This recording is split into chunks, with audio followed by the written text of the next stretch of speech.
to see, like, you are basically, if you come from Germany or from the Nordics, everything is so, like, everything is always organized to the minute and so on, no?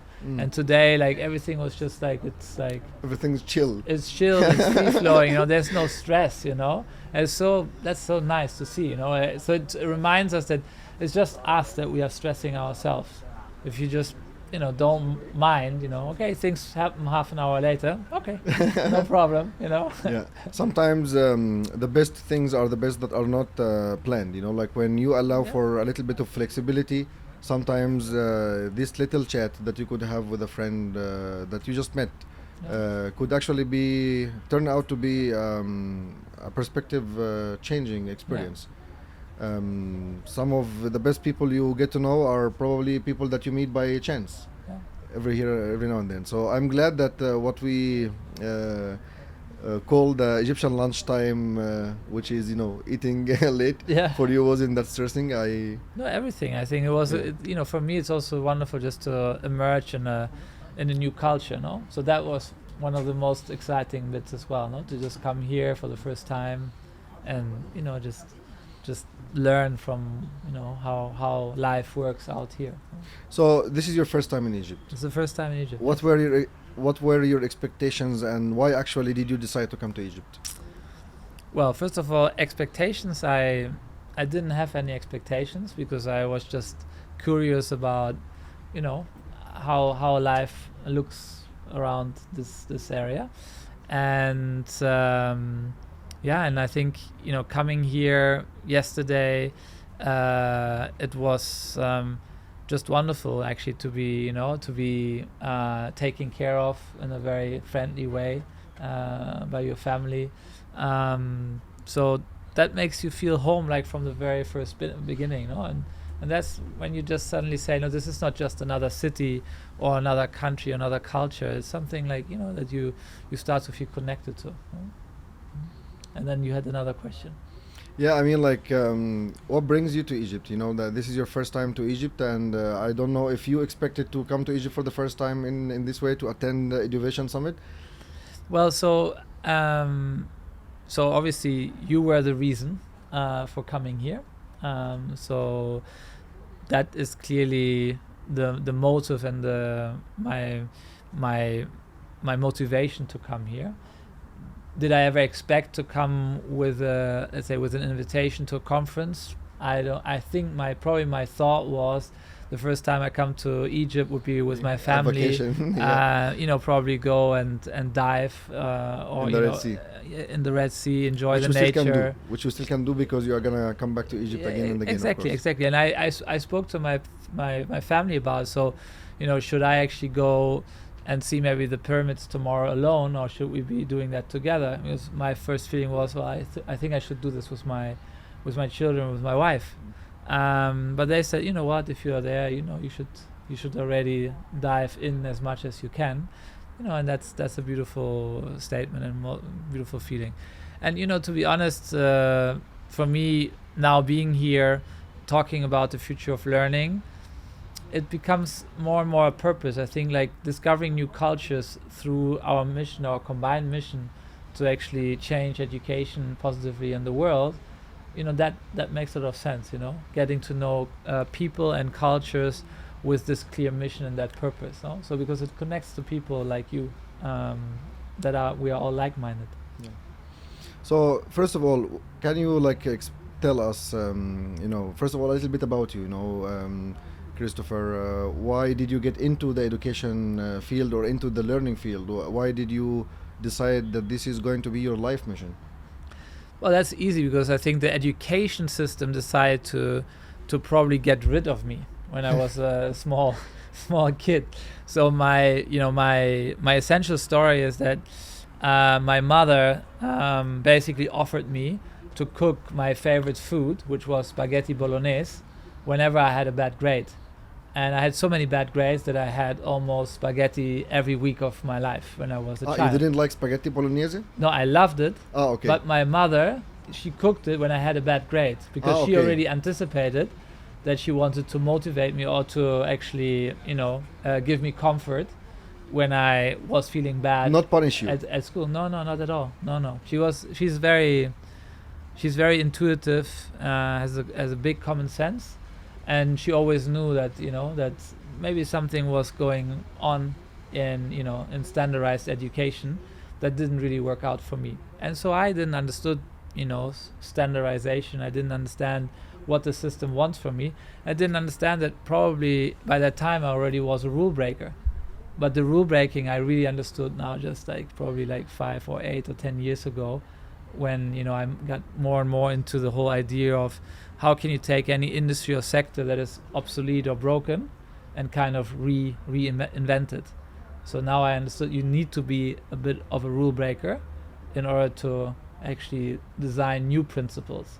And I wouldn't even speak about rules anymore, because just a little anecdote, I think mankind has created systems because we are based on boxes. For us, it's easy to live in boxes. The whole point of systems is you create rules, and then you have a system that you kind of move inside of it. Today, I think actually systems do not really exist in the universe, because the universe is evolutionary. And evolution means that almost you create a rule, and the next moment, the rule is already obsolete. So systems by default will always break together. So anyway, that's my perspective, that I think anything that is today a very rigid system will eventually be failing. And the faster the world is moving on, the faster our systems will break down. So we need to move from a system approach to a living organism approach, because organisms can steadily and continuously evolve to whatever is happening. And adapt, yeah. So why do you think that education should change? What would be the problem with the current or the modern day education? Well, the whole point is that, as I said, the universe and the world is is constantly transforming, and anything that stays still, basically creates a problem. And I think we all already know that the education systems have been still for decades. 150 years, actually. Well, 150 almost. years. Yeah. By design, it was made for industrial work, factories, military, and so on. And obviously today we have a completely different concept of life, of humanity, of how our present and future should look like. So obviously the gap is growing by the minute. So we just have to now get together and have to design something that makes sense to humans again. Yeah, I would like to maybe highlight this from the individual perspective. Like maybe people think, yes, there is a problem with the current education system, but why should I care? Yeah, like from the personal perspective, is it dangerous to continue like this? Is it dangerous for the education system to continue like this for decades to come? Well, for the education system, it's not dangerous because it will just stay the same. From the personal perspective, from people's perspective. From the people's perspective, I think if you really care about, on the one side, people and humans, if you care about the next generations, and especially if you care about our planet and Earth, I think on all these levels, there's even no question whether we have to transform or not, because we already know that the world is basically running on the last resources and limits that we have, and we are seeing more and more, especially children, but more and more adults that are not finding any path or purpose in this world. So we have to reconnect humans to, let's say, themselves first of all, and then to a passion or love for learning, because then they become autonomous learners, and then they can actually adapt and be agile to whatever happens in this world, and they become solution creators and change leaders, and that is what we right now need for every part in this world. Yeah, you're familiar with the work of Seth Godin. I think in one of the interviews, Seth Godin was mentioning that the origin of the current education system, or the school, is actually started with the Industrial Revolution, where industries needed people that can be interchangeable, that can be part cogs of a machine. So they created schools to basically teach people compliance. They, from the early age, you were mentioning today in your talk that small kids, children are by nature, but are like inherently good and inherently creative, and they want to play and they want to explore and they have passion for life. And then comes the school, when they go the first day in school, and then the teacher tells them, good morning boys, good morning girls, and then they good morning miss, and then they learn that like they have to comply, they have to sit down for this hour and they have to do this and they have to be compliant actually, and then kind of fit in the system somehow. And I think he was arguing that this is risky because the current world is so fast and so dynamic, and the current societal challenges that we are facing are so rapid that they do not require fixed mindsets, as you were arguing today, but they require people that are capable of change, people that are resilient, that first and foremost are resilient and that can adapt to life. So from this perspective, having 12 years or 11 years of education plus the like the higher education where you learn one thing and then you are evaluated based on grades, this is the only way of assessment, how well you do in that particular standardized exam is dangerous because it kills people individuality and people human it is a waste of potential, right? So I think this argues that we definitely need to transform from an education system, from education to learning. Actually, this is how he puts it, from education, so what the system does to you, to learning, so what you do yourself. It puts the agency on yourself and not on others. Yeah, I mean, in the end, the whole point is what kind of mindsets do we want to have in this world? And as you said, like 150 years ago, the idea was to have fixed mindsets that can be working in a factory or can be, part of a very strict military drill, and that don't move outside of that box. And that was the whole concept of it. So, but the whole point of fixed mindset is that, now in a world that is so, volatile, so complex, so changeable, a fixed mindset will basically start to be very frustrated and will probably not find any direction or purpose anymore, and will not find how to evolve or how to develop oneself into this present or future. So that brings us to the conclusion that we have to help and support to develop completely different mindsets. And so, people are speaking about open mindsets, about agile mindsets. There's a word called growth mindset, which by definition is a beautiful definition. I just think that the word growth today is not ideal anymore, because I think growth has led us as society and as humanity to many dead ends and non-sustainable ends. So we have to be very careful with that word going forward. We came across a mindset that is called self-transforming mindset, and that is a mindset where basically the human is capable of self-transforming to any situation that the person is facing, and then actually adapt to it and be very harmonic inside, even though there's a lot of chaos happening around it. And so it's not really anymore about, are we speaking about education and learning? Definitely we're speaking about learning, because the process of education is obsolete and broken. Why are we learning?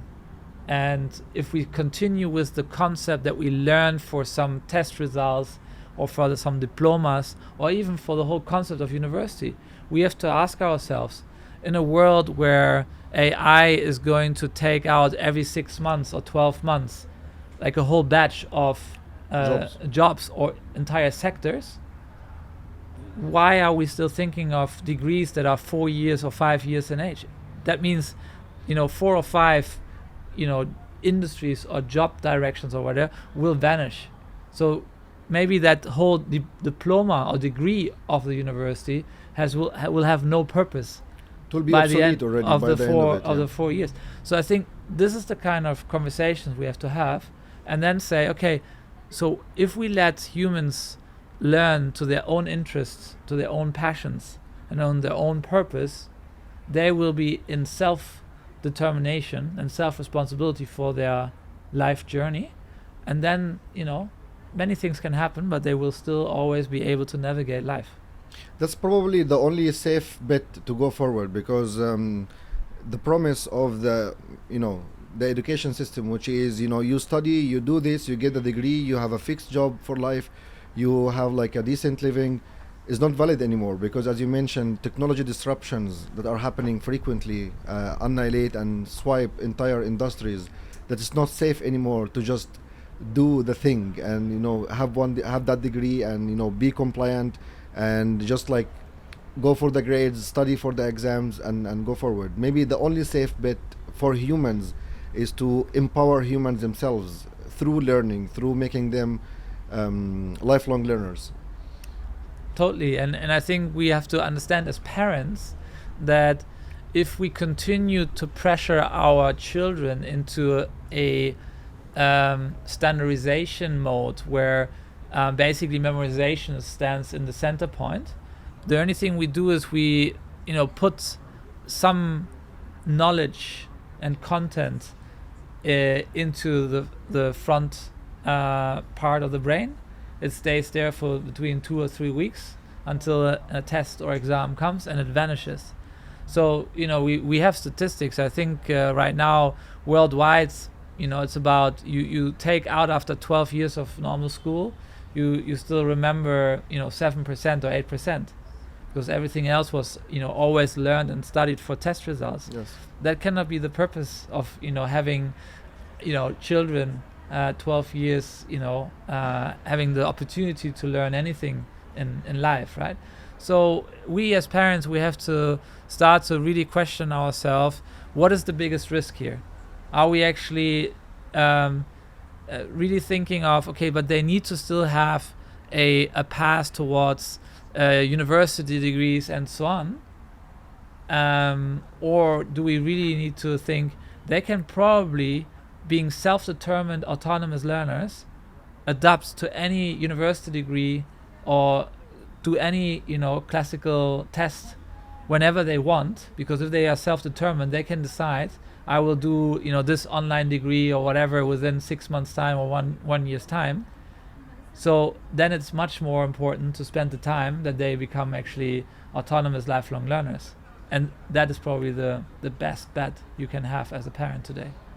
All right, Christopher. So now we know what is the problem. We kind of know, like that there needs to be a transformation towards, like a different type of learning. Can you tell us how are you doing that, particularly with LearnLife? Like, what is LearnLife and how can it achieve that? Okay, so I think when we started about 9 years ago, the first idea or concept or mission was that we wanted to build the most innovative school in the world. And how do you do that?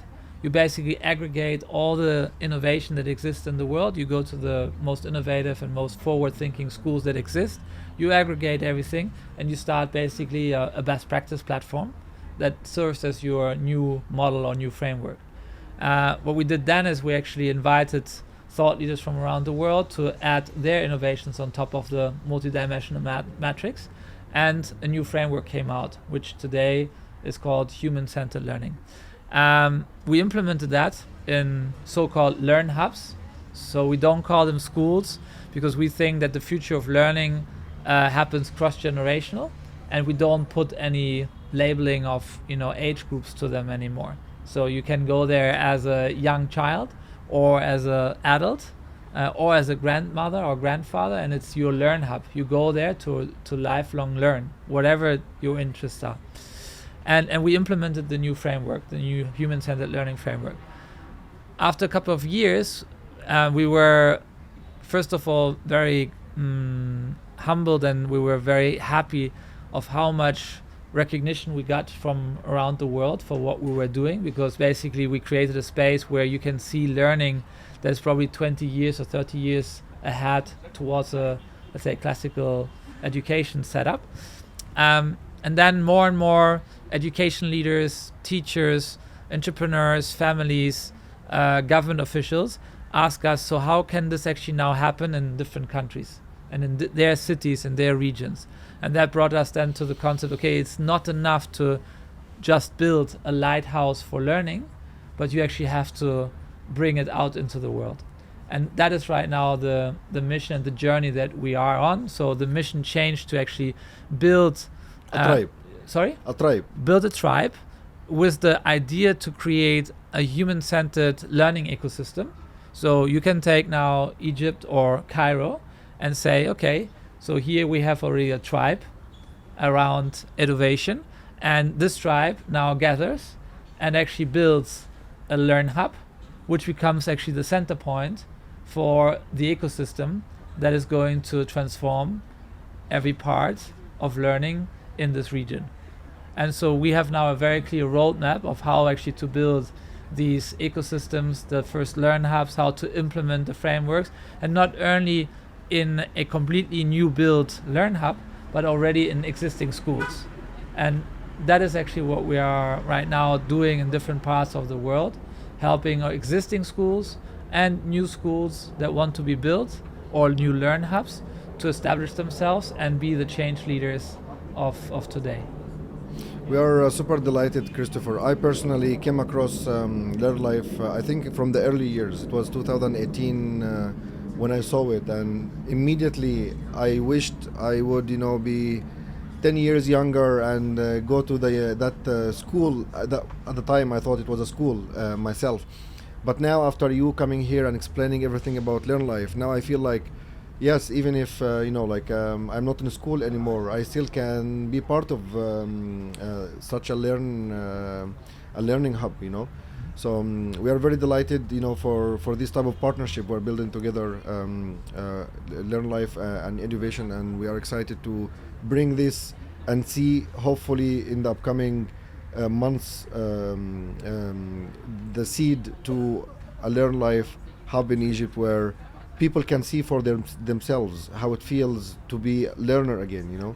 And it's very simple, because what you are saying right now, I mean, the most important thing is that we ourselves start to change our mindsets. So us as adults, as parents, or as educators, or as change leaders, or as entrepreneurs, if we are the first ones that actually change to that new mindset, we are able then to transmit it to the ecosystem, right? And that can happen in a very small form. That can happen actually with finding the first couple of schools in Egypt that actually want to start the journey and actually change and transform their school communities, their learning communities, into human-centered learning.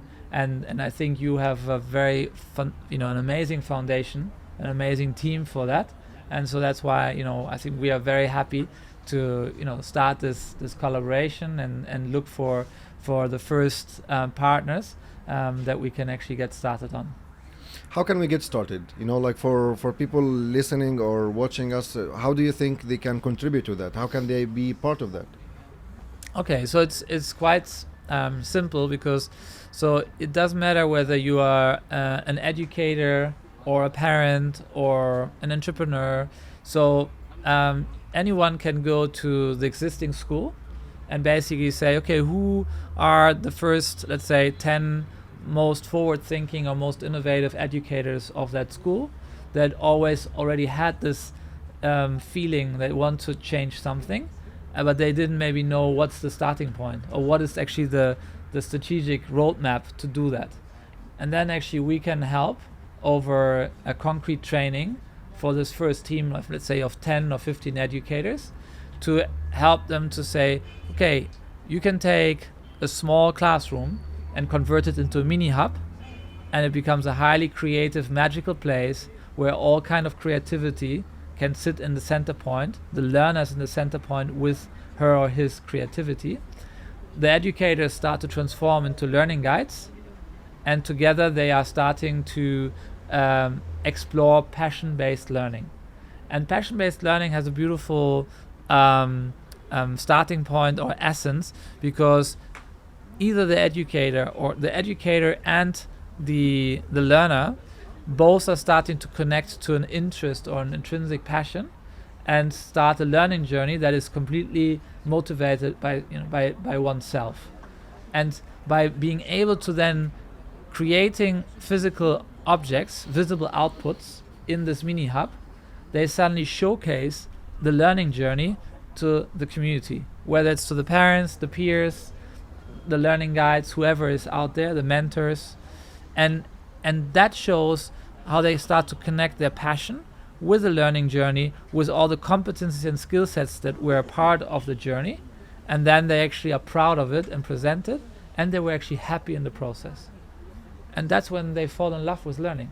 And that's what it takes to actually understand again, why do I actually go to school? Because I have love for learning, and I can be a change leader and a solution creator for anything that is needed in the world. That is exactly the type of result we would like kids to feel, that they go to school knowing why they go to schools or learning communities is because they love it and not because they have to.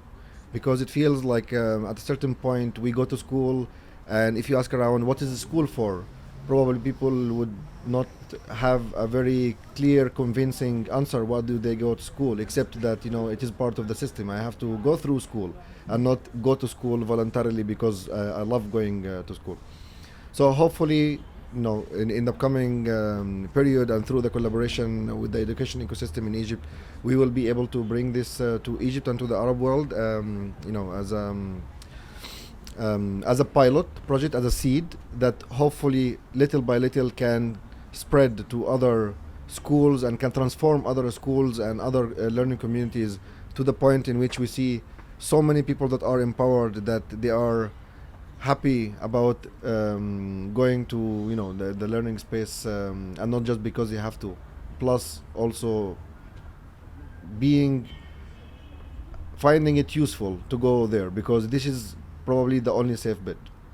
Finding it useful, and I think that's also maybe a connection point where every, again, parent, educator, school leader, whoever is part of this ecosystem can think about, look, like our children, they go 6 hours, 8 hours per day into their schools. It's half of their awake life.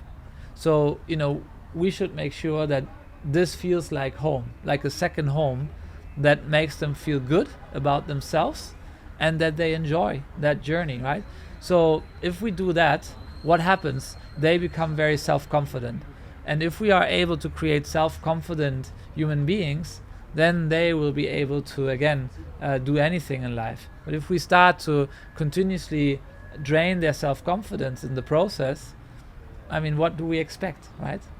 So that is something which we also can take to our families. So, fostering the self-confidence, fostering creativity, and especially in this moment where AI is coming up with such a power. So the social interaction, like real meaningful social interactions in a physical way, this is what makes us humans. And I think we have to really remember, right now we have to be more human than ever before. Wonderful. Christopher, can you, on a final note, can you tell us what did you like the most today about your presence in EduVation Summit 2024? Well, I think the people, the appreciation and gratitude of the people is moving, is very powerful. So I had wonderful conversations on very different levels with wonderful people that are all already there with their mindset. They all know that we have to do something and we have to act now. We cannot talk too much anymore. We have to really do stuff. And that's beautiful. Just arriving yesterday for the first time to Cairo and to Egypt, knowing that there you again be in a completely different culture, but it's like-minded people, like 4 weeks ago when I was in Mexico, and everybody is in the same way triggered to start a positive movement, and that for me is wonderful. I think you have created a platform that brings together many different types of ecosystem stakeholders, And that's the right way, because you cannot only speak to one part or the other part of the ecosystem. You have to bring them together.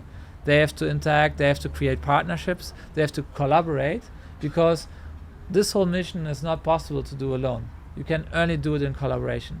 And I think that's what you have created with your platform. Wonderful. Christopher, are you ready for your first real Egyptian dinner? I'm very much so. Thank you so much. Let's go and try it. All right. Thank you very much for being with us today. Thank you for hosting me. Thank you very much.